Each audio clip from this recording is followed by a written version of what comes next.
Well, as you know, the pandemic actually did ground basically the whole world fleet all around the world, not just in this part of the world. This pandemic did create opportunities for us.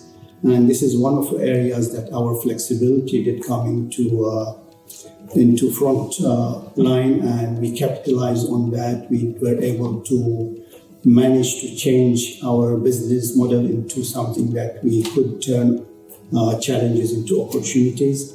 And as you're also aware that it increased the freighter business, and here where our engineering part with the design approval, which by the way we are one of the only one within this region in the Middle East that hold this approval, enabled us to provide services to the customers by converting their aircraft from passenger into freighter. Of course, I'm talking about cabin freight here.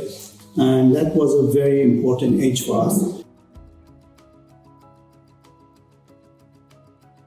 That was actually a very good exercise for the airline, capitalizing on the ground time that we had on these aircraft. What we did, looking at that availability of aircraft with us here, ourselves and Etihad Technical, we put our resources together.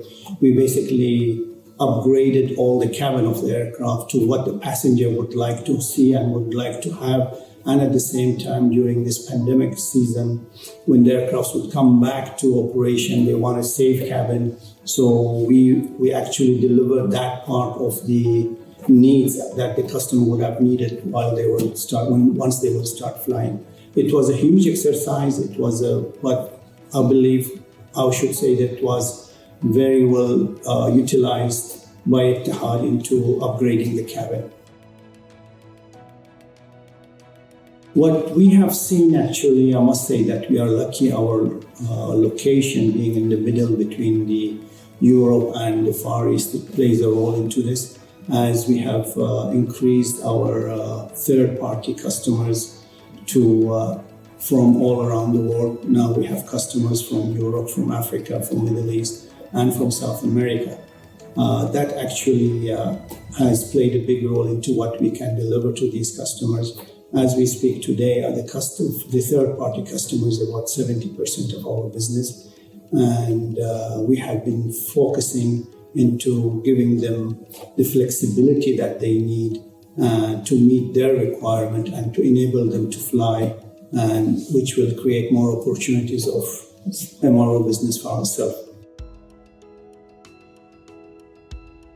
For us, it's business as usual, despite, as you said, that we have been through the pandemic, but we have seen in the first quarter of 2021 an increase into our business. The airlines have started flying, and although at the moment we see mainly the narrow body flying, but certainly we have seen a change into the aviation, into the MRO business, and we certainly are focused on our growth of our business, and we will bring additional capabilities.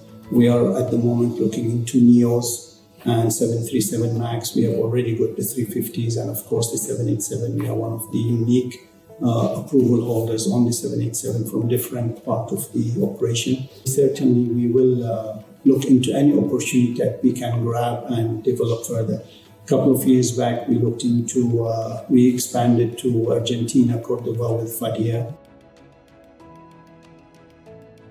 The wide body and the 380s, unfortunately, what's happening to them, it's very, very sad, but that's reality of life at the moment. The market doesn't need that size of the airplane. I do hope that one day they come back and start flying, because we certainly have great sort of capability, and we've done the first 12-year check in the world on that aircraft at our facility, and I would like to see another one that should come down here.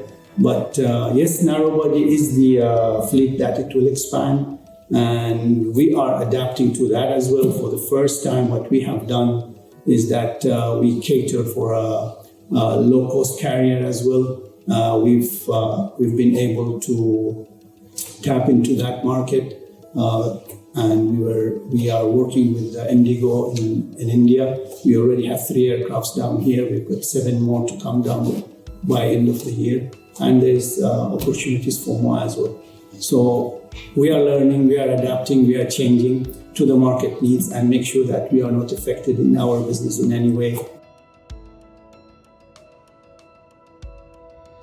Well, if you look what IATA have said, that the COVID will last with us till sometime for another 2 years. So we see the airline business coming back by sometime, let's say, third quarter of 2023.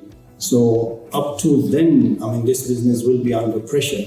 And certainly the demand on freighter is going to increase. Yes, the vaccination is happening. Yes, people are pushing for more vaccination. And as long as that demand is there, the freighter demand will increase. We read and we see the issues with vaccination and how shortage of vaccination is actually affecting the many people around the world. And I'm sure that this business will increase for a certain time. And naturally, once the vaccination is completed, be it a year or two, then this business will sort of go back to a lower position.